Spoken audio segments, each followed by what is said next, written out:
வணக்கம் and welcome to Saranya kitchen. இன்னைக்கு நம்ம வந்து கருணக்கிழங்கு வடை எப்படி பண்றதுன்னு பார்க்க போறோம். வீட்டில் இருக்கிற பொருட்களை வச்சே நம்ம ரொம்பவும் சுலபமா பண்ணிடலாம். வாங்க என்னென்ன பொருள் தேவைன்னு பார்க்கலாம். 200 கிராம் அளவுக்கு கருணக்கிழங்கு வந்து இந்த மாதிரி நறுக்கி அதை வந்து நம்ம வேக வைக்க போகிறோம். உப்பு போட்டு நீங்கள் வேக வச்சுக்கோங்க. பாதி வேக்காடாக இருந்தால் கூட ஓகே தான்.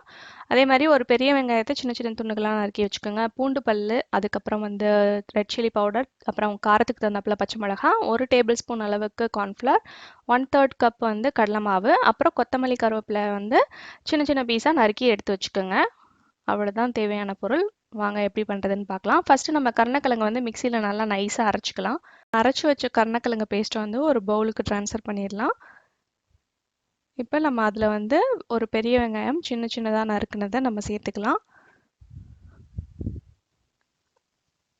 அது கூடவே வந்து 1/3 கப் வந்து கடலை மாவு,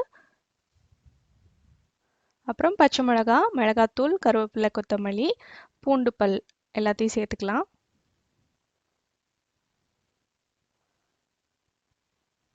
நல்லா கிறிஸ்பியாக இருக்கிறதுக்காக கார்ன்ஃப்ளவர் 1 டேபிள் ஸ்பூன் அளவுக்கு சேர்த்துக்கலாம்.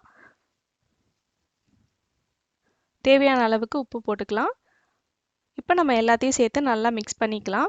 இதுக்கு தண்ணியே சேர்க்க தேவையில்ல. இதில் உள்ள ஈரப்பதமே போதும் மிக்ஸ் பண்ணுறதுக்கு. பாருங்கள், சூப்பராக இந்த மாதிரி வடை தட்டி நீங்கள் தனியாக ஒரு பிளேட்டில் வச்சுக்கோங்க.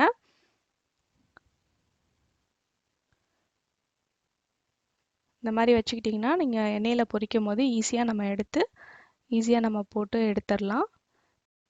எண்ணெய் சூடானதும் நம்ம வந்து இப்போ வடையை போட்டு பொரிச்சு எடுத்துடலாம். 2 சைடும் திருப்பி போட்டு பொன்னிறமாகிற வரைக்கும் வெயிட் பண்ணி நம்ம வந்து வடையை பொரிச்சு எடுக்கணும்.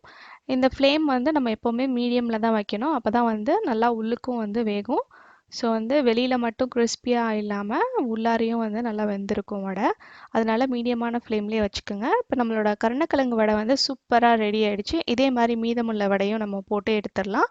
கருணக்கிழங்கோட பயன்கள் என்னென்னு பார்த்தோன்னா, எலும்பை வந்து வலிமைப்படுத்த உதவுது. அதே மாதிரி பித்தத்தை வந்து கட்டுப்படுத்துது, பசியின்மையை வந்து தீர்க்குது, மாதவிடாய் பிரச்சனையை வந்து சரிப்படுத்த உதவுது. அதே மாதிரி மலச்சிக்கல் பிரச்சனை இருந்ததுன்னா அதையும் சரிப்படுத்துது. இதயத்துக்கு வந்து ரொம்ப ரொம்ப நல்லது.